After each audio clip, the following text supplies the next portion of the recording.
ในระยะ3 เดือนต้นปี 2026 นี้เศรษฐกิจของเมืองไซเสถานครหลวงจันทน์ยังอยู่ในท่าเอียงเท่าเดิมเมื่อเทียบใส่กับ6 เดือนท้ายปี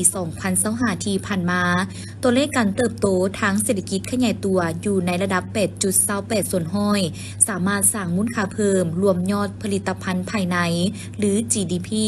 ได้ถึง 6,000 กว่าตื้อกีบรายรับเฉลี่ยต่อหัวคนบรรลุได้ 2,453 ดอลลาร์สหรัฐสำหรับการจัดตั้งปฏิบัติโครงการลงทุนเมืองไซเสถาได้สุ่มใส่การพัฒนาพื้นฐานโครงรางอย่างตั้งหน้าโดยมีจุดสูงที่สำคัญเช่นการลงทุนของรัฐได้รับแผนสำหรับโครงการลงทุนในบ่วงฟื้นฟูภัยพิบัติจำนวน2 โครงการคือโครงการฟื้นฟูและซ่อมแปลงทางปู่ยาง2 สั้นโฮมสาวหาเสาหาบ้านโซกคำและทางโฮมหลังสนามกีฬายิงปืนหามิสาบ้านนาสั่งไผหาไซเด่นบ้านขามง้อยโดยมีมูลค่ารวม600 ล้านกีบปัจจุบันได้กักเกียมเอกสารล้อถาแผนอนุมัติจัดสรรงบประมาณประจำปี 2026 การลงทุนของเอกชนภายในและต่างประเทศเมืองไซเสถาได้เอาใจใส่อย่างตั้งหน้าและอำนวยความสะดวกบรรดาเงื่อนไขด้านต่างๆเพื่อดึงดูดการลงทุนเป็นต้นคนครัวและแจ้งตอบเอกสารคำห้องขอการลงทุนลงกวดการสถานที่ตั้งโครงการการสนองด้านข้อมูลข่าวสารและให้การแนะนำเกี่ยวกับการลงทุนตามท่าแห่งของเมืองการลงทุนของประชาชนแม้นเห็นได้ถึงการลงทุนเข้าในการก่อสร้างทั้งเบตงทั้งปูยางและซ่อมแปลงทางดินแดงจำนวน3 โครงการรวมมูลค่าการลงทุนกว่า3 ตื้อกว่ากีบสำหรับ9 เดือนท้ายปี 2026 ทางเมืองได้วางเป้าหมายสร้างเศรษฐกิจเอกราชเป็นเจ้าตนเองด้วยการนำไส้ทุกทางแห่งบุ่มซ่อนเพื่อให้เศรษฐกิจมีเสถียรภาพและขยายตัวอย่างต่อเนื่องมีความเข้มแข็งมั่นเที่ยงและยืนยงสืบต่อจะตั้งปฏิบัติบรรดาโครงการลงทุนของรัฐที่ได้รับอนุญาตให้มีประสิทธิผลสูงและมีผลสำเร็จตามแผนสมทบกับห้องการโยธาธิการและขนส่งเมืองในการขึ้นแผนก่อสร้างบรรดาทางโฮมในแต่ละบ้านที่ได้ทุนจากการมีส่วนร่วมระหว่างรัฐองค์การปกครองบ้านและประชาชนให้หลายขึ้นในโอกาสเฉลิมฉลองวันสร้างตั้งคณะชาวหนุ่มประชาชนปฏิวัติลาวครบรอบ 71 ปี ก็คือวันที่ 14 เมษายน 1955 หาวันที่ 14 เมษายน 2026 ได้บุญเวียนมาบรรจบครบรอบอีกวาระหนึ่งคณะบริหารงานชาวหนุ่มแขวงไชยสมบูรณ์ก็ได้สร้างกิจกรรมการย่างเพื่อสุขภาพและรักษาสภาพแวดล้อมเขตเทศบาลแขวงจัดขึ้นในวันที่ 22 เมษายน 2026 อยู่ที่เดินห้องว่าการแขวงซึ่งนำพาโดยทานเนียทรงวังเท้าเลขาคณะบริหารงานชาวหนุ่มแขวงและเข้าร่วมโดยทานเล็งทรงตงสีประธานแนวลาวสร้างชาติแขวงมีบรรดาเลขาฮักทานชาวหนุ่มโดยชาวหนุ่มแผนกการกรมกองอ้อมข้างแขวงตลอดหอสมาชิกชาวหนุ่มเข้าร่วมการสร้างกิจกรรมอย่างเพื่อสุขภาพและรักษาสภาพแวดล้อมเทศบาลแขวงในครั้งนี้ได้เต้าโฮมอยู่ที่หน้าตึกห้องว่าการแขวงไชยสมบูรณ์ภายหลังที่เปิดพิธีอย่างเป็นทางการก็ได้พร้อมกันอนามัยเก็บขี้เหงื่อเริ่มแต่สำนักงานห้องว่าการแขวง54 แยกหงหมอกแขวง5 ขวดน้ำจัง1 5 ขวดสีส้มแล้วโค้งกับสำนักงานห้องว่าการแขวงทางนี้ก็เพื่อกำนับหับตอนวันสั่งตังคณะชาวหนุ่มประชาชนปฏิวัติลาวครบรอบ 71 ปีวันที่ 14 เมษายน 1955 หาวันที่ 14 เมษายน 2026 ให้เป็นขบวนฟดฟืนและเป็นระเบียบเรียบร้อยทั้งรักษาความสะอาดงามตาตามท้องถนนและสถานที่สาธารณะต่างๆบรรยากาศการเฉลิมฉลองบุญปีใหม่ลาวพ.ศ. 2569 อยู่แหล่งท่องเที่ยวตัดเลาะตัดหางแขวงสารวันมีบรรยากาศคือขึ้นดี นักท่องเที่ยวทั้งภายในแขวงต่างแขวงและต่างประเทศได้มาเที่ยวเป็นจำนวนหลงหลายผู้ประกอบการก็คือภาคส่วนรับผิดชอบได้เอาใจใส่จัดสรรให้เป็นระเบียบเป็นต้นร้านขายเครื่องประเภทต่างๆการบริการอาหารเครื่องดื่มได้เน้นใส่การรักษาความสะอาดความปลอดภัยของนักท่องเที่ยวและเป็นมิตรต่อสิ่งแวดล้อมก็คือความสวยงามของแหล่งท่องเที่ยวดังกล่าวท่านพรสวรรค์แบงมณีนายบ้านแบงเซเซตเมืองสารวันให้ฮู้ว่าบรรยากาศการลิ่งบุญปีใหม่ลาวในปีนี้มีความคึกคืนดีโดยเฉพาะในเขตแหล่งท่องเที่ยวตัดเลาะและบ้านก็ได้มีส่วนร่วมที่สำคัญในการบริการท่องเที่ยวร่วมกับผู้ประกอบการเป็นต้นการบริการฝากโหลดให้บริการในด้านอื่นๆ เพื่อเป็นทุนในการพัฒนาบ้านแบบยืนยงทางได้มีการจัดสรรสถานที่อย่างเป็นระเบียบเรียบร้อยสวยงามและเน้นการรักษาความสะอาดจัดสรรจุดวางขายสินค้าของชาวบ้านและจุดบริการอื่นๆสิ่งอำนวยความสะดวกเป็นต้นห้องน้ำตู้บริการและติดตามเบิ่งแยงและรักษาความปลอดภัยให้แก่นักท่องเที่ยวอย่างใกล้ชิดอีกหนึ่งกิจกรรมประชาชนบ้านอ้อมคางได้นำเอาสินค้าธรรมชาติมาวางขายเส้นพืชผักหมากไม้ธรรมชาติและเครื่องหัตถกรรมเครื่องจักสานของท้องถิ่นซึ่งแมนบัตรก้าวเริ่มต้นหนึ่งที่ดีในการพัฒนาที่ทุกฝ่ายมีส่วนร่วมและให้การท่องเที่ยวภายในตลาดเลาะมีสีสันและบรรยากาศดีแหล่งท่องเที่ยวตลาดเลาะตลาดหังแขวงสารวันเป็นสถานที่ท่องเที่ยวอีกแห่งหนึ่งที่ควรไปสัมผัสเป็นแหล่งท่องเที่ยวทางด้านธรรมชาติที่สวยงามและมีชื่อเสียงอันดับหนึ่งของแขวงสารวันเป็นที่นิยมชมชอบที่หลายคนควรสัมผัสมาเที่ยวมาชมในทุกๆปีพร้อมเดียวกันนี้คณะการที่เกี่ยวข้องก็ได้ลงเคลื่อนไหวติดตามในการบริการอำนวยความสะดวกให้กับนักท่องเที่ยวทั้งภายในและต่างประเทศนับแต่การสัญจรไปมาการบริการในด้านต่างๆเพื่อความสะดวกและสร้างความพอใจแก่กับมวลชนเฮ็ดให้มีบรรยากาศมีความม่วนซื่นรักษาได้ความเป็นระเบียบเรียบร้อยความสงบปลอดภัย2026อยู่ที่โรงเรียนเลียวตุ้งเมืองทาแขกแขวงขมวนทางบริษัทฝุ่นโปรตัสอาซีโปรตัสสากลลาวจำกัดได้จัดกล่องประชุมการกุศลของผู้บริหารระดับสูงได้นำเอาอุปกรณ์การศึกษาและเครื่องใช้ไฟฟ้าอุปกรณ์เครื่องใช้จำนวนหนึ่งมามอบให้แก่พนักงานครูอาจารย์และน้องนักเรียนโรงเรียนเลียวตุ้งซึ่งต่างนามมอบในครั้งนี้โดยแม่นทานอย่างสัวผู้อำนวยการบริษัทฝุ่นโปรตัสอาซีโปรตัสสากลลาวจำกัดและต่างนารับโดยทานองค์อาจภูมิสวรรค์ประธานสมาคมลาวจีนพร้อมด้วยอำนวยการโรงเรียนซึ่งให้เกียรติเข้าร่วมเป็นสักขีพยานของทานสมบูรณ์แก้ววงศาหัวหน้าห้องว่าการปกครองแขวงขมวนพร้อมด้วยภาคส่วนเกี่ยวของขันแขวงและน้องนักเรียนภายในโรงเรียนดังกล่าวเข้าร่วมเครื่องที่นำมามอบในครั้งนี้ประกอบด้วยอุปกรณ์การเรียนการสอนและอื่นๆรวมมูลค่า39 ล้านกุกีบการช่วยเหลือดังกล่าวแสดงให้เห็นถึงการตอบแทนคืนให้แก่สังคมทั้งแสดงให้เห็นความรับผิดชอบของวิสาหกิจขนาดใหญ่ร่วมจิตร่วมใจเป็นอันหนึ่งอันเดียวกันกับประชาชนลาวเพื่อสร้างอนาคตที่สดใสเพื่อตอบสนองการพัฒนาเศรษฐกิจสังคมและได้เสนอวิสัยทัศน์ที่กว้างไกลของเส้นทางการพัฒนาคือช่วยเหลือสุขยูการศึกษาสมทบกับการตอบสนองบุคลากรเหตุแท้ทำจริงประสานสมทบรับผิดชอบมีศาสนาร่วมกันตั้งหน้าจัดตั้งปฏิบัติความรับผิดชอบต่อสังคมพิเศษต่างหน้าของแขวงยังได้มอบใบเกียรติคุณให้แก่บริษัทที่ได้ให้การช่วยเหลือในครั้งนี้ด้วยในนามประธานสมาคมลาวจีนก็คือในนามคณะอำนวยการโรงเรียนเหลียวตงทานองค์อาจภูมิสวรรค์ยังได้ถือโอกาสนี้กล่าวแสดงความขอบใจอย่างจริงใจมายังบริษัทที่ได้มีกิจกรรมให้การช่วยเหลืออันล้ำค่าในการพัฒนาการศึกษาอยู่โรงเรียนเหลียวตงแห่งนี้และหวังว่าในโอกาสหน้าจะได้รับการช่วยเหลือตื่มอีกเขาเปิดเชื่อมต่อตัวตลาดเศร้าไปหาตัวสวนเจ้าฟ้างุมและแมนตัวนี้แมนคอนเซปต์ของโครงการของเขาที่จริงเริ่มแลนนี่มีดงโดกตลาดเศร้าสวนเจ้าฟ้างุมแล้วก็กลับไปดงโดกอีกรอบเนาะการแล่นรถเมล์ BRT นี่พวกเขาเพื่ออำนวยความสะดวกให้ประชาชนเนาะได้นำใช้รถเมล์สาธารณะที่มีคุณภาพอันที่1เลยมันความปลอดภัยอันที่2เลยมันความสะดวกสบายสิ่งสำคัญเลยมันรักษาเวลาจากสถานีหนึ่งไปหาอีกสถานีหนึ่งได้พวกเขาคาดคะเนประมาณ5หรือ7นาทีฉะนั้นในโอกาสนี้ข้าพเจ้าก็ขอเรียกร้องให้ประชาชนหรือว่าผู้ใช้รถใช้ถนนทุกคนอำนวยความสะดวกหรือให้บุริมสิทธิ์แก่กับคนที่ใช้รถเมล์ BRT เป็นต้นการย่างข้ามทางการนำใช้เลน BRT ถ้าบ่จำเป็นแท้ๆขออย่าให้ใช้เลนรถเมล์ BRT เพราะว่าอยากให้รถเมล์นั้นไปฮอดจุดหมายปลายทางตรงกับเวลาเจ้า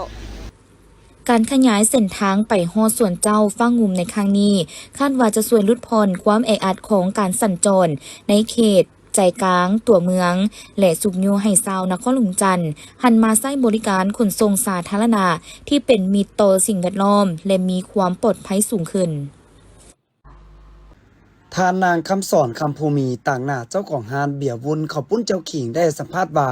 ห้างแห่งนี้ได้ทุ่มงบลงทุนกว่า 2 ล้านบาท เพื่อสร้างสถานที่ที่ทันสมัยและสะดวกสบาย โดยจุดเด่นของห้างแมน การจัดสรรบรรยากาศแคมแม่น้ำคลอง ให้เหมาะสมสำหรับการพักผ่อนและรับประทานอาหารแบบผ่อนคลาย พร้อมทั้งมีห้องแอร์และห้องคาราโอเกะให้บริการฟรี เพื่อรองรับกลุ่มลูกค้าหลายรูปแบบ ซึ่งบ้านทินเพียเมืองหาดทรายฟองนครหลวงเวียงจันทน์แม่นหนึ่งในพื้นที่ที่ขึ้นชื่อลือนำโดนนาน เกี่ยวกับข้าวปุ้นเจ้าขิง อันเป็นอาหารพื้นบ้านที่แสดงถึงเอกลักษณ์วัฒนธรรมกินอยู่ของคนลาว โดยมีรสชาติเผ็ดและหอมของขิง ผสมประสานกับน้ำแจ่วที่เข้มข้นและเส้นข้าวปุ้นที่นุ่มเฮ็ดให้เกิดรสชาติที่เป็นเอกลักษณ์ จนกลายเป็นอาหารขึ้นชื่อของเมืองนี้ ดังนั้นการเปิดห้างข้าวปุ้นเจ้าขิงแห่งนี้บ่เพียงแต่เป็นการสร้างธุรกิจ แต่ยังเป็นการสืบสานและอนุรักษ์อาหารพื้นบ้าน ให้คนรุ่นใหม่และนักท่องเที่ยวได้รู้จักและสัมผัสรสชาติแท้ดังเดิม ซึ่งทางห้างเน้นคุณภาพอาหารเป็นหลัก โดยเฉพาะเมนูข้าวปุ้นเจ้าขิงสูตรดังเดิม ควบคู่กับอาหารปิ้งเส้นปิ้งไก่และปิ้งปลาที่นำใช้วิธีอบโอ่งเพื่อให้ได้รสชาติเป็นเอกลักษณ์เฉพาะของห้างพร้อมกันนี้ห้างยังได้สร้างเวียกเขตงานทำให้แก่ประชาชนอ้อมข้าง โดยมีพนักงาน 12 กว่าคน มีรายได้เพิ่มขึ้น สบายดีค่ะพระเจ้าเป็นซื้อนางคำสอนเนาะต่างนาห้านข้าวปุ้นแจวขิงเนาะห้านหวนอันห้านเบียร์วุ้นข้าวปุ้นแจวขิงอันนี้เขาก็เป็นต่างนาของเฒ่าแก่เพิ่นเนาะเอาจะมาแนะนำอาหารที่ว่าเป็นหลักของห้านเขาก็คือมีข้าวปุ้นแจวขิงแล้วก็มีปิ้งไก่มีปิ้งปลาเนาะแล้วก็ลวกซีนเขาจะลวกใส่ถุงแล้วจะมีน้ำลวกซีนให้พร้อมเนาะถ้าว่าผู้ใดมักใส่น้ำลวกซีนก็จะใส่ได้เลยเนาะปิ้งไก่ของเขาจะเป็นปิ้งไก่ท้าปลาแดกแล้วก็จุดสำคัญของปิ้งไก่ของเขาจะมีน้ำปลาแดกแล้วก็จะมีหัวสีไข่จะมีใบขี้หูดแล้วก็หัวข่าเป็นหัวกระเทียมแล้วก็มีกะปิเนาะเขาจะมาปั่นใส่กันเนาะใส่บักพริกแห้งแล้วเขาจะมาทาเครื่องปรุงของมันอากาศแล้วแต่รสชาติที่เขามักแขกบางคนอาจจะมักแบบหวานหรือว่าอาจจะมักแบบเค็มกับเพิ่นกับสั่งได้เนาะอันนี้เนาะแล้วกับปลาของเขาก็จะมีเป็นหัวซีไข่เป็นหัวผักบัวแล้วก็มีใบขี้หูดเขาจะมาปั่นใส่กันเนาะใส่แป้งนัวใส่ปลาแดกแล้วเขาจะยัดใส่ท้องปลาเนาะใส่หัวซีไข่ใส่หยังพร้อมมันจะมีกลิ่นหอมแล้วก็ข้าวปุ้นเขานี่จะมีแก้วขิงใส่บักพริกแห้งแล้วจะใส่หัวกระเทียมหน่อยนึงแล้วจะมีเขียบหมูแล้วก็มีผักลวกมีหมักถั่วงอกมีนี่แหละทุกอย่างที่เขาใส่มันแซ่บมันนัวเนาะห้านของเขานี่จะมีบริการเด้อจะมีห้องแอร์มีอย่างบริการให้ฟรีเวลามันฮ้อนมันอย่างกะขึ้นห้องแอร์ได้เนาะมีคาราโอเกะให้ร้องเพลงพร้อมเจ้าแม่นแล้วเป็นสุดตำรับมาตั้งแต่ต้นตำรับของแต่บุกเท่าแก่บุฮั่นเพิ่นพาเฮ็ดมาแต่ก่อนเนาะเจ้าเพราะว่าอันเอกลักษณ์ของบ้านหอมเขามาตั้งแต่ใดมาเพิ่นก็เฮ็ดตั้งแต่ข้าวปุ้นมาตั้งแต่ปู่ย่าตายายของเขาแล้วเนาะเพราะว่าเพิ่นเฮ็ดมาแต่ต้นพุ่นแล้วตกลูกตกหลานมาเพิ่นก็สืบทอดกันมาเลยเนาะลูกค้านี่ก็มื้อธรรมดาก็สิบ่ค่อยหลายปานใดแต่ว่าเสาร์อาทิตย์หลายมาเรื่อยๆมีอันนั้นปิ้งปลาเขาจะอบใส่โอ่งแล้วก็ไก่เขานี่ก็จะปิ้นใส่เตาเขาใส่หมุนเอาเจ้าอันอบโอ่งนี่มันจะหอมกว่าละซีนมันก็จะนุ่มปิ้งไก่เขาก็คือกันมันจะสุกเสมอมันจะบ่มีหม่องสุกหม่องดิบมันจะสุกเสมอเลยมันจะงามมีเมนูอาหารตามสั่งจะมีพวกอาหารตามสั่งเพิ่นจะมีเบิดเนาะทั้งข้าวผัดอีหยังเพิ่นก็สั่งได้แล้วก็มีกุ้งแซ่น้ำปลาก็มีทอดเอ็นเหลืองใส่งัวมีนอกจากข้าวปุ้นแจ่วขิงเขาแล้วจะมีตำบักฮุงเขาจะมีบริการตำฟรีเด้อเจ้าเด้อห้านข้าวปุ้นแจ่วขิงของเขานี่จะพิกัดจะตั้งอยู่บ้านทินเพียหอมหนึ่งเด้อเจ้าเขาจะเข้ามาจะว่าจำทางคู่เลยข้ามคู่มาก็จะเมนห้านนี่เลยเนาะจะมีตึกหลังสีขาวแล้วก็ห้านเขาก็จะบอนนี่เลยเจ้า โอกาสนี้ท่านยังได้ฝากเชิญชวนพ่อแม่พี่น้องประชาชนและนักท่องเที่ยวให้เข้ามาแวะเยี่ยมยามและอุดหนุนเพื่อสัมผัสรสชาติอาหารพร้อมกับบรรยากาศสุดผ่อนคลายแคมแม่น้ำของเต็มอีกสถานที่ของฮานแมนตั้งอยู่บ้านทินเพียหอมหนึ่งเมืองหาดทรายฟองนครหลวงเวียงจันทน์คณะผักกองบัญชาการห ห้องหัวหน้าห้องการเมืองป้องกันความสงบแขวงบริคำไซได้กล่าวว่าแห่งบันดาลใจในการเฮ็ดสวนแบบเกษตรผสมผสานปลูกฝังเลี้ยงสัตว์แม่นย้อนว่าตนเองเป็นคนมักปลูกมักเลี้ยงและย้อนว่าสภาพเศรษฐกิจมีการเปลี่ยนแปลงเข้าปลาอาหารวัตถุอุปกรณ์ที่นำใช้ในชีวิตประจำวันนับมือราคาสูงขึ้นจึงได้มีการปรึกษาหารือกับครอบครัวซอกหาสองทางสร้างรายรับเพิ่มเพื่อแก้ไขชีวิตการเป็นอยู่ของครอบครัวให้นับมือดีขึ้นภายหลังที่มีการปรึกษาหารือกับครอบครัวเห็นว่ามีความเห็นดีเห็นพร้อมจึงได้มีการตัดสินใจ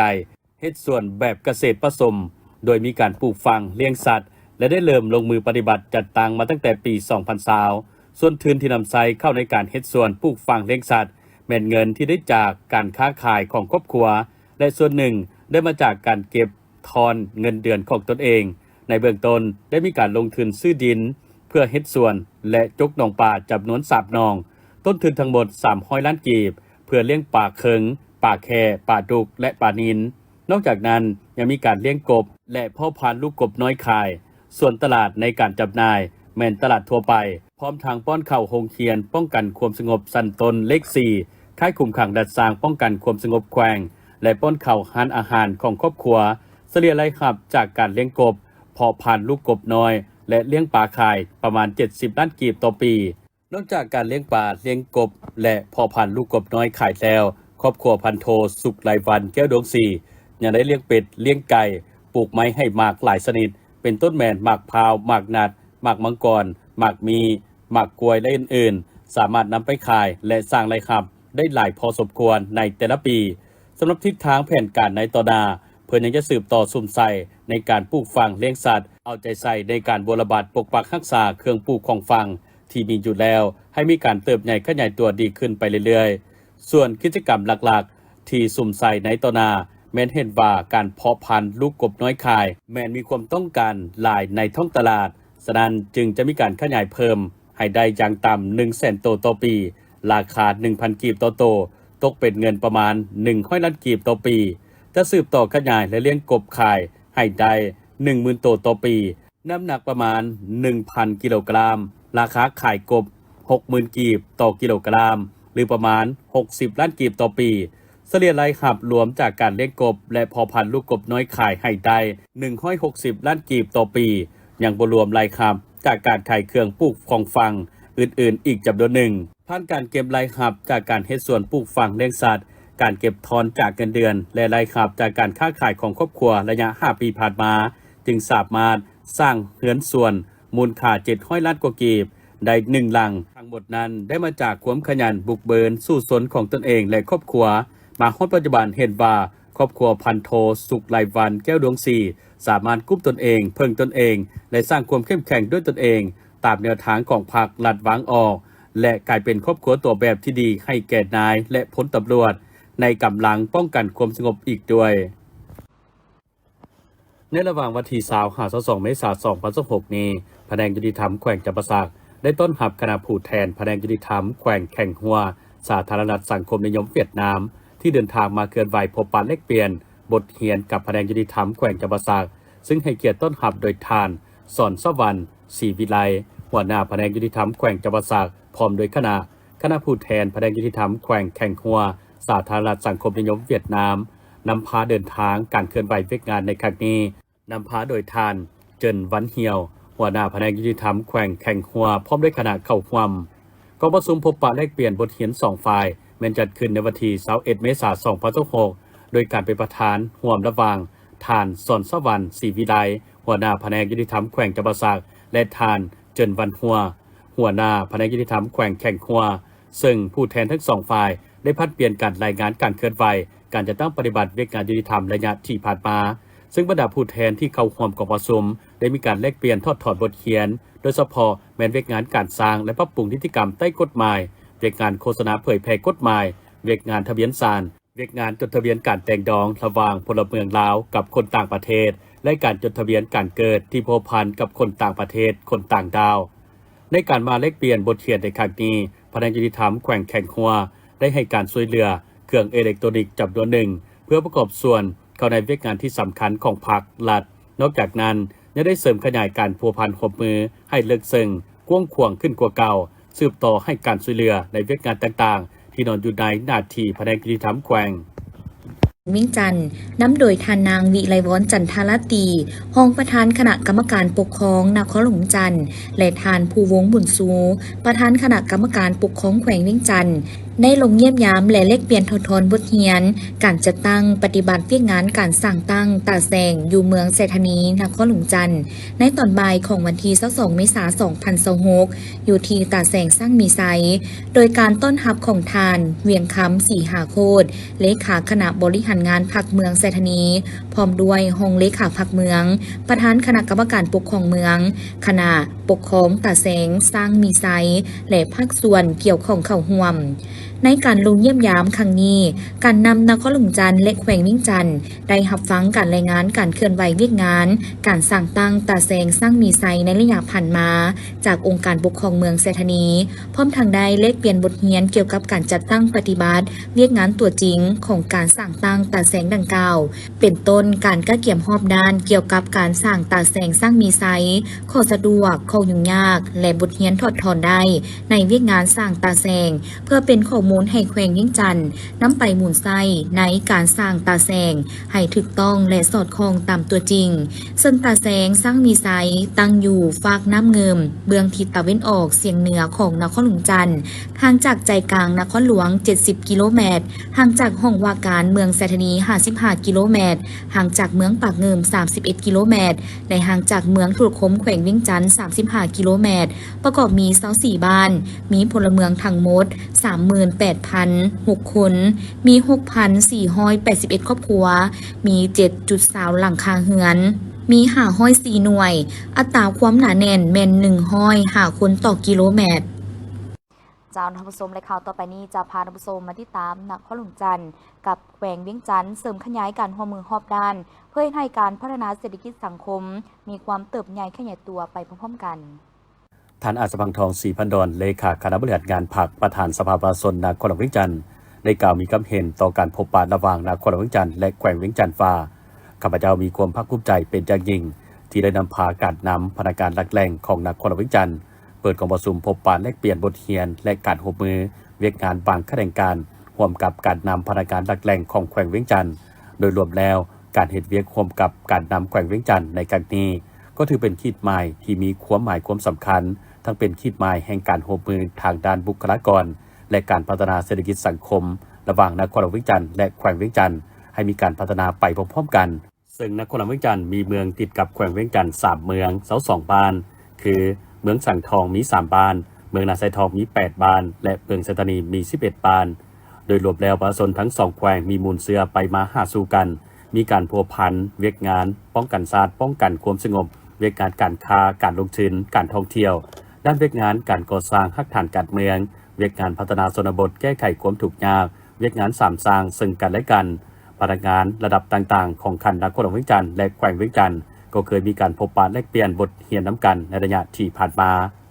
การพบปะกับแขวงเวียงจันทน์ในครั้งนี้ก็เพื่อเป็นการเสริมขยายสายพัวพันมิตรภาพและการร่วมมือระหว่างนครหลวงเวียงจันทน์กับแขวงเวียงจันทน์ให้มีความแน่นแฟ้นทำให้การสร้างความเข้มแข็งให้แก่องค์การปกครองขั้นท้องถิ่นของพวกเขา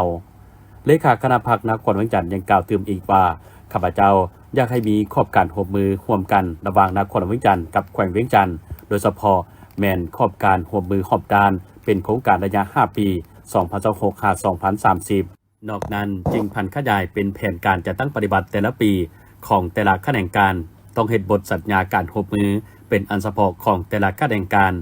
ฉะนั้นในครั้งนี้พวกเขาจะได้เฮ็ดบทสัญญาการร่วมมือเป็น2ฉบับที่1เป็นสัญญาการร่วมมือรอบด้านและฉบับที่2จะเป็นสัญญาการร่วมมือจัดตั้งปฏิบัติในแต่ละปีของบรรดาแขนงการในนี้อยากให้ประชาชนที่ตั้งถิ่นฐานเฮือนซานบ้านซองที่มีเขตแดนติดกันระหว่างเมืองกับเมืองบ้านกับบ้านให้มีการร่วมมือกันที่ดีเป็นต้นด้านเวียกงานป้องกันชาติป้องกันความสงบเกี่ยวกับการป้องกันเขตแดนร่วมกันในการต้านและสกัดกั้นการลักลอบตัดไม้การบุกรุกป่าสงวนภูเขาควายปัญหาการบุกรุกที่ดินปัญหายาเสพติดและอื่นๆที่ยังเห็นว่าบ่ทันมีความสงบด้านเวียกงานเศรษฐกิจสังคมระหว่างเมืองกับเมืองบ้านกับบ้านตามเขตแดนให้มีการพัฒนาเศรษฐกิจร่วมกันการจะตั้งปฏิบัติฮิตของประเพณีก็ให้มีการไปมาหาสู่กัน บ่ให้มีการแยกต้องมีความสามัคคีเพื่อสร้างความเข้มแข็งร่วมกันด้านเวียกงานสร้างตั้งตาแสงติดพันกับการก่อสร้างฮักฐานการเมืองเวียกงานพัฒนาชนบทแก้ไขความทุกข์ยากและเวียกงานสามสร้างให้มีการแลกเปลี่ยนบทเรียนที่ดีร่วมกันเป็นต้นแลกเปลี่ยนบทเรียนการปรับปรุงตาแสงปรับปรุงเลขาพรรคบ้านการขยายสมาชิกพรรครวมถึงเวียกงานแก้ไขความทุกข์ยากตามดำรัส 348 ลบการจัดตั้งปฏิบัติตัวชี้บอกและตัวชี้วัดลดลงมีจักวิธีให้แลกเปลี่ยนบทเรียนน้ำกันและเวียกงานสามสร้างทั้งหมดนั้นก็เพื่อสร้างความเข้มแข็งและพัฒนาหอบด้านร่วมกันพร้อมกันสร้างความหุ่งเคืองศรีวิไลก้าวไปด้วยกัน2026ได้จัดขึ้นในวันที่20 เมษายน 2026อยู่ที่โรงแรมดอนจันทร์พาเลทนักเมืองจันทร์โดยการเข้าร่วมของท่านนางดาลาวรกิตติพันธ์รองรัฐมนตรีกระทรวงศึกษาธิการและกีฬามีหัวหน้ากลุ่มสามัญศึกษาพร้อมด้วยบรรดาแผนกศึกษาธิการและกีฬาแขวงนครหลวงเวียงจันทร์ผู้อำนวยการโรงเรียนครูอาจารย์และบรรดานักสอบเสียงเข้าร่วมสำหรับการสอบเสียงปีนี้มี4วิชาหลักคือภาษาลาววรรณคดีคณิตศาสตร์ฟิสิกส์ศาสตร์และเคมีศาสตร์ชั้นม.4 และม.7 การแข่งขันแม่นเริ่มวันที่20สำหรับมื้อประกาศผลการสอบเสียงและมอบรางวัลแม่นวันที่24 เมษายน 2026นอกจากการสอบเสียง4วิชาแล้วนักเรียนยังจะได้มีการแข่งขันถามตอบวิทยาศาสตร์และนำพานักเรียนไปทัศนศึกษา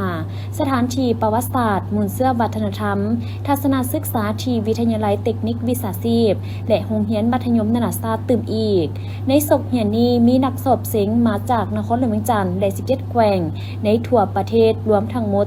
288คนหญิง165คนในนั้นมีพระสงฆ์2องค์และตัวแทนจากโรงเรียนเอกชน59คนท่านนางดาลาวรกิตติพันธ์ได้กล่าวมีคำเห็นต่อพิธีเปิดการสอบเสียงโดยบางตอนกล่าวว่าคณะภาคคณะนำกระทรวงศึกษาธิการและกีฬาย้ำใดก็ให้ความสำคัญและเอาใจใส่ต่อกับการจัดตั้งการเรียนการสอนและการสอบเสียงแข่งขันนักเรียนเก่งมาโดยตลอดเพราะว่าการสอบเสียงแข่งขันนักเรียนเก่งแม่นการกระตุกสุขนูการเรียนการสอนในโรงเรียนให้ดีขึ้นเฮ็ดให้นักเรียนมีความบุกบืนห้าวหันและแข่งขันกันเรียนดีเรียนเก่งครูก็มีการพัฒนาการสอนและยกระดับความรู้ทางด้านวิชาเฉพาะซึ่งเป็นเงื่อนไขที่สำคัญประกอบส่วนเข้าในการพัฒนาและปรับปรุงคุณภาพของการศึกษาแห่งชาติสำหรับการกิจรถเมล์นครหลวงจันทร์พร้อมด้วยภาคส่วนเกี่ยวข้องเข้าร่วมการให้บริการแล่นรถเมล์ BRT เสื่อมต่อแต่สถานีตลาดเช้าไปหาสวนเจ้าฟ้างมแม่นเริ่มแล่นในวันที่20 เมษายน 2026จนฮอดวันที่9 พฤษภาคม 2026โดยบ่เสียค่าเวลาให้การบริการนับแต่วันจันทร์หาวันอาทิตย์เริ่มแต่ 6:00 นหา 2:00 นในชั่วโมงฮีบด่วนช่วงเช้า 6:00 นหา 9:00 นส่วงแรง 16:00 นหา 18:00 นความถี่ของเที่ยวรถจะหยุดหับและส่งโดยสารอยู่สถานีระหว่าง 6-7 นาทีและในชั่วโมงปกติความถี่ของเที่ยวรถจะหยุดหับส่งโดยสารอยู่แต่ละสถานีแม่น 15 นาทีส่วนสายทางและจุดสถานีให้บริการเริ่มจากสถานีดงโดกมหาวิทยาลัยแห่งชาติหาสถานีตลาดเช้าจากนั้นแล่นเสื่อมต่อหาสถานีสวนเจ้าฟ้างุมและเลี้ยวกลับคืนสถานีดงโดกรวมมีทั้งหมด19สถานีห่วมการจัดพิธีในครั้งนี้เป็นการแสดงออกถึงความกตัญญูและได้นึกถึงคุณงามความดีของประธานไก่สอนภูมิหารผู้นำปฏิวัติอันยิ่งใหญ่ที่ได้อุทิศชีวิตเพื่อชาติและประชาชนพร้อมทั้งเป็นการปลูกฝังให้ชาวหนุ่มรุ่นใหม่ได้เรียนรู้และสืบทอดมรดกทางความคิดและจิตใจปฏิวัติของผู้นำรุ่นก่อนพร้อมกันนี้อนุสรณ์สถานประธานไก่สอนภูมิหารยังเป็นสถานที่สำคัญในการศึกษาอบรมและปลูกฝังอุดมการณ์ให้แก่สาวหนุ่มเยาวชนและอนุชนให้มีความหักชาติหักประชาชนและมีความพร้อมในการสืบต่อภารกิจการปฏิวัติในอนาคต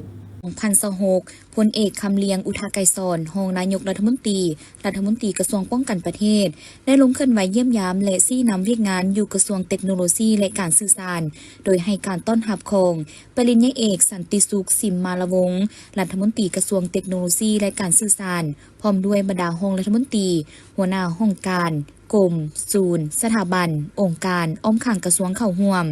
โอกาสนี้ท่านรัฐมนตรีกระทรวงเทคโนโลยีและการสื่อสารได้รายงานโดยย่อการจัดตั้งปฏิบัติเวียกงานของกระทรวงเทคโนโลยีและการสื่อสารระยะ5ปี 2021-2025 ในทิศทางแผนการระยะ5ปี 2026-2030 ต่อทานรองนายกรัฐมนตรีทราบซึ่งแสดงออกแต่ละด้านคือด้านเวียกงานวีซ่าเฉพาะก็มีผลงานพ้นเด่นหลายด้านแสดงออกเช่นการพัฒนาระบบบริหารรัฐให้เป็นทันสมัยระบบห้องการอิเล็กทรอนิกส์ได้ขยายไป 44 ห้องการมี 13.2 พันกว่าบัญชีระบบจดหมายอิเล็กทรอนิกส์ได้ขยายไป 49 ภาคส่วนมี 5.5 พันกว่าบัญชีระบบสื่อสารภาครัฐมีการนำใช้ 24.2 พันกว่าบัญชีระบบจัดเก็บและนำใช้เอกสารร่วมกันของภาครัฐมีการนำใช้ 15.2 พันกว่าบัญชีระบบกองประชุมทางไกล 42 ภาคส่วนและมีผู้นำใช้ทั้งหมด 20.8 พันกว่าบัญชีการคุ้มครองคลื่นความถี่วิทยุสื่อสารยึดอุปกรณ์สื่อสารผ่านดาวเทียมตำแหน่งวงโคจรต่ำที่มีการลักลอบนำเข้าและฮื้อถอนอุปกรณ์สื่อสารดังกล่าวที่มีการลักลอบนำใช้ในขงเขตต่างๆการคุ้มครองอินเทอร์เน็ตและความปลอดภัยไซเบอร์ก็ได้เปิดใช้ศูนย์ต้านการหลอกลวงทางออนไลน์ AOC 1533มาฮอดปัจจุบันสามารถรับแจ้ง700กว่าครั้งและปิดคดีได้300กว่ากรณีและเวียกงานอื่นๆอีกจากนั้นท่านยังได้วางทิศทางแผนการในต่อหน้าในตอนท้ายของกองประชุมยังได้เป็นเกียรติรับฟังการโอ้ล้มของทานรองนายกรัฐมนตรีซึ่งเต็มไปด้วยความหมายความสำคัญอย่างยิ่งเพื่อนำไปจัดตั้งพันขยายเข้าสู่การปฏิบัติเวียกงานของแขนงการให้เกิดดอกออกผลภายหลังสำเร็จกองประชุมคณะยังได้เยี่ยมชมห้องปฏิบัติการของกระทรวงเทคโนโลยีและการสื่อสารเส้นศูนย์ต้านการหลอกลวงทางออนไลน์สายด่วน1533จุดเสื่อมต่อพิเศษปกส.ปกส.ระบบคุ้มครองและศูนย์ปฏิบัติการความปลอดภัยทางไซเบอร์สีโคตะบองได้ให้สัมภาษณ์ต่อทีมข่าวโทรภาพนครหลวงจันทร์ในวันที่21เมษายน2026เกี่ยวกับสภาพความเสียหายจากเหตุการณ์ไฟไหม้ล้ำป่าอยู่เขตเมืองสีโคตะบองนครหลวงจันทร์ว่าเหตุการณ์ไฟไหม้ล้ำป่าได้เกิดขึ้นในวันที่9เมษายน2026ที่ผ่านมาในนั้นรวมมีทั้งหมด3จุดใหญ่คือจุดที่ได้รับความเสียหายหนักหน่วงที่สุดแม่นอยู่ด่านน้ำเกียงบ้านห้วยหอมเขตภูพนังเสียหายประมาณ50เฮกตาร์จุดห้วยเฮียบ้านห้วยหอมประมาณ20กว่าเฮกตาร์จุดเขตบ้านอ่างใหญ่ประมาณ10กว่าเฮกตาร์นอกจากนี้ยังมีจุดเขตบ้านหนองบึกซึ่งเกิดจากการจุดต่อเฟืองในทุ่งนาดังที่พวกเราครับทราบนำกันแล้วว่าในระยะปัจจุบันนี้ก็เป็นอยู่ในช่วงฤดูแล้งอากาศอบอ้าวอากาศร้อนอบอ้าวซึ่งเป็นฤดูที่ว่าต้นไม้ใบหญ้าเหี่ยวแห้ง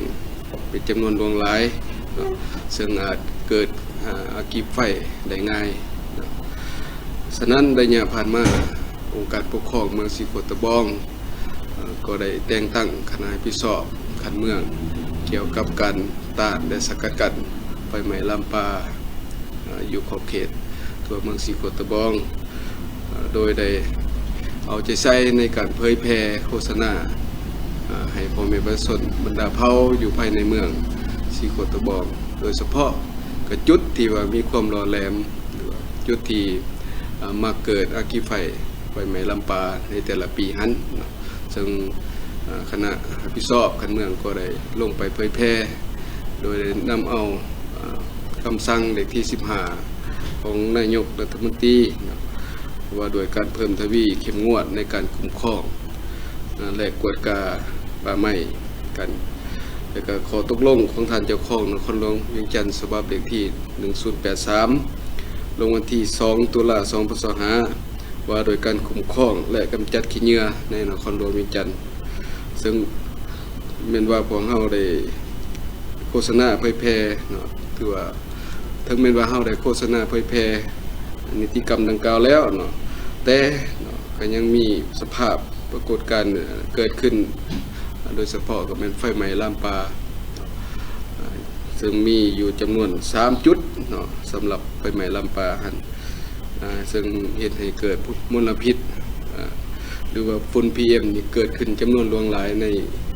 พื้นที่เนาะเมืองสีโขตะบองนครหลวงวิจันทร์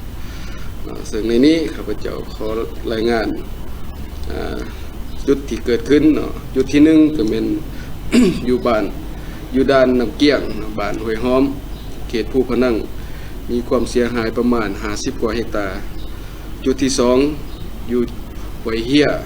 บ้านห้วยหอมเขตภูพนังอยู่บริเวณกองแล้วสายไฟฟ้าแรงสูง230กิโลโวลต์ซึ่งเกิดความเสียหายประมาณ20กว่าเฮกตาร์จุดที่3อยู่ภูพนังเขตบ้านอ่างใหญ่อยู่บริเวณด่านป่าโจดเสียหายประมาณ10กว่าเฮกตาร์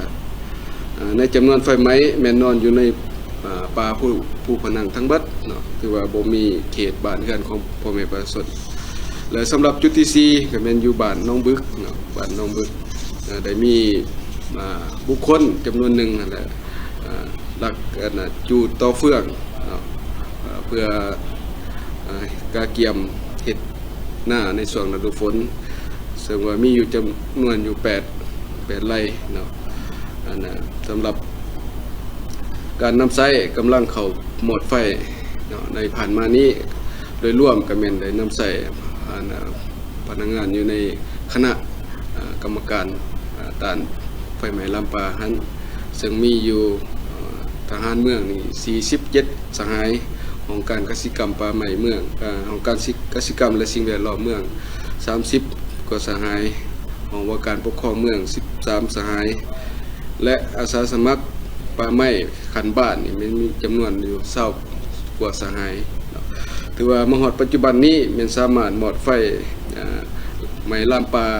และก็ไม้ท้องหน้าที่เกิดขึ้นในจำนวน4จุดนี่สามารถหมดได้เบิดทุกจุด 100% เนาะสำหรับมาตรการต่อผู้ละเมิดเนาะถ้าว่าพบเห็น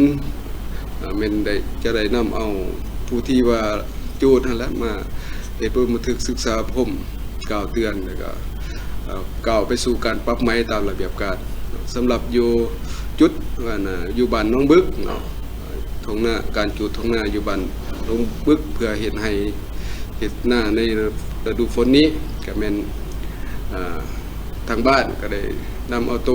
ผู้ที่ว่าจูดท้องหน้าดังกล่าวหันมาเฮ็ดบทบันทึกศึกษาผมกล่าวเตือนเนาะพร้อมทั้งดำเนินการปรับไม้ตามระเบียบกฎหมายเนาะฉะนั้นข้าพเจ้าในนามต่างหน้าองค์การปกครองเมืองขอเรียกร้องมายังประชาชนบรรดาเผ่าเนาะที่ดำรงชีวิตอยู่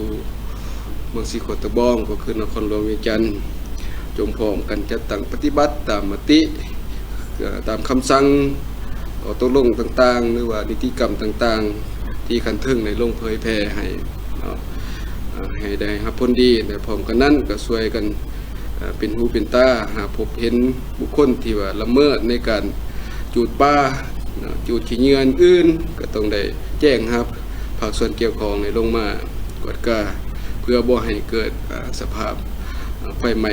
ลุกลามเกิดขึ้น ต่อกับกรณีจุดโตเฟืองเหตุให้ไฟไหม้ทุ่งนาอยู่เขตบ้านหนองบึกทางองค์การปกครองบ้านได้นำเอาตัวผู้กระทำผิดมาเฮ็ดบทบันทึกศึกษาอบรมกล่าวเตือนและปรับไหมตามระเบียบกฎหมายพร้อมกันนี้ทางองค์การปกครองเมืองยังได้เรียกร้องให้ประชาชน